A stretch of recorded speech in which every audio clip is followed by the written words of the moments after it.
नमस्कार दोस्तों, स्वागत है आपका हमारे चैनल त्रिनेत्र ज्ञान में।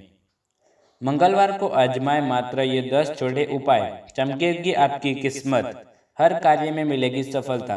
धर्म और ज्योतिष के अनुसार मंगलवार का दिन हनुमान जी को बहुत प्रिय है, अतः इस दिन सच्चे मन से हनुमान जी की पूजा करने से विशेष रूप से फल प्राप्त होता है। साथ ही मंगल ग्रह के अशुभ प्रभाव भी कम हो जाते हैं। अतः आप भी अपनी किस्मत चमकाना चाहते हैं तो मंगलवार के दिन आजमाएं ये छोटे सरल 10 उपाय। मानसिक रूप से अस्वस्थ व्यक्ति की सेवा महीने में किसी भी एक मंगलवार को करने से आपका मानसिक तनाव हमेशा के लिए दूर हो जाता है। साल में एक बार किसी भी मंगलवार को अपने खून का दान करने से आप हमेशा के लिए दुर्घटनाओं से बचे रहते हैं। 5 देसी घी के रोट का भाग मंगलवार को लगाने से दुश्मनों से मुक्ति मिलती है। रोट का भाग यानी रोटी का भोग लगाना आपको आवश्यक है। व्यापार में वृद्धि के लिए मंगलवार को सिंदूरी रंग का लंगोट हनुमान जी को पहनाए, मंदिर की छत पर लगाइए। लाल झंडा और आकस्मिक संकटों से मुक्ति पाइए। तेज और शक्ति बढ़ाने के लिए हनुमान चालीसा, बजरंग बाण पाठ, सुंदरकांड, रामायण, राम रक्षा स्तोत्र का पाठ करें। दोस्तों, अब हम आपको सुनाने जा रहे हैं मंगलवार की व्रत कथा के बारे में, जिसे सुनने से ही मात्र आपकी हर मनोकामना पूर्ण होगी। ऋषिनगर में केशवदंत ब्राह्मण अपनी पत्नी अंजलि के साथ रहता था। केशवदंत के घर में धन संपत्ति की कोई कमी नहीं थी। नगर के सभी केशवदंत का सम्मान करते थे, लेकिन केशवदंत संतान नहीं होने से बहुत चिंतित रहता था। दोनों पति पत्नी प्रति मंगलवार को हनुमान जी की पूजा करते थे। विधिव्रत मंगलवार का व्रत करते हुए कई वर्ष बीत गए। ब्राह्मण बहुत निराश हो गया, लेकिन उसने व्रत करना नहीं छोड़ा। कुछ दिनों के बाद केशवदंत हनुमान जी की पूजा करने के लिए जंगल में चला गया। उसकी पत्नी अंजलि घर में रहकर मंगलवार का व्रत करने लगी। दोनों पति पत्नी पुत्र प्राप्ति के लिए मंगलवार का विधि व्रत करने लगे।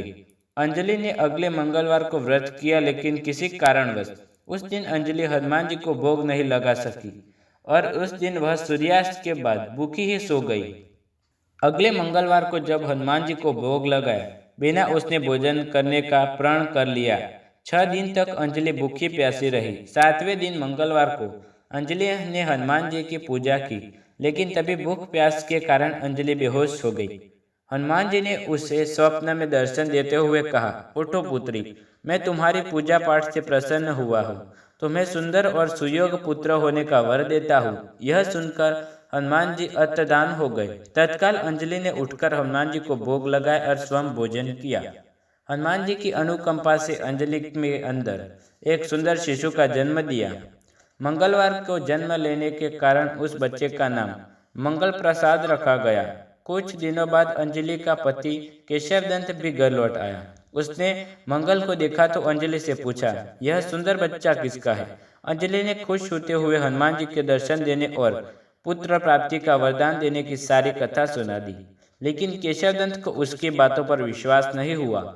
उसके मन में पता नहीं कैसे यह कुलसित विचार आ गया कि अंजलि ने उसके साथ विश्वासघात किया है।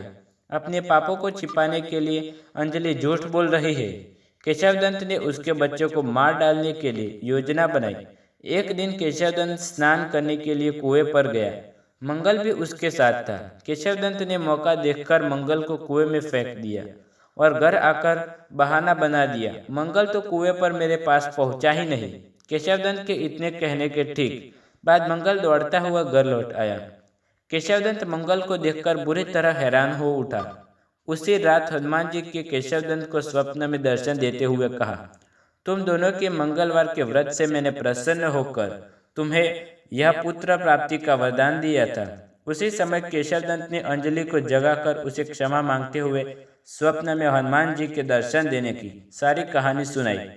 केशवदंत ने अपने बेटे को हृदय से लगाकर बहुत प्यार किया। उस दिन के बाद सभी आनंद पूर्वक रहने लगे। दोस्तों, आप हमारे चैनल त्रिनेत्र ज्ञान में नए हैं तो चैनल को सब्सक्राइब करें और बेल आइकन जरूर दबाएं नए वीडियो सबसे पहले देखने के लिए। यह वीडियो आपको पसंद आए तो वीडियो को लाइक, शेयर, कमेंट करें। धन्यवाद।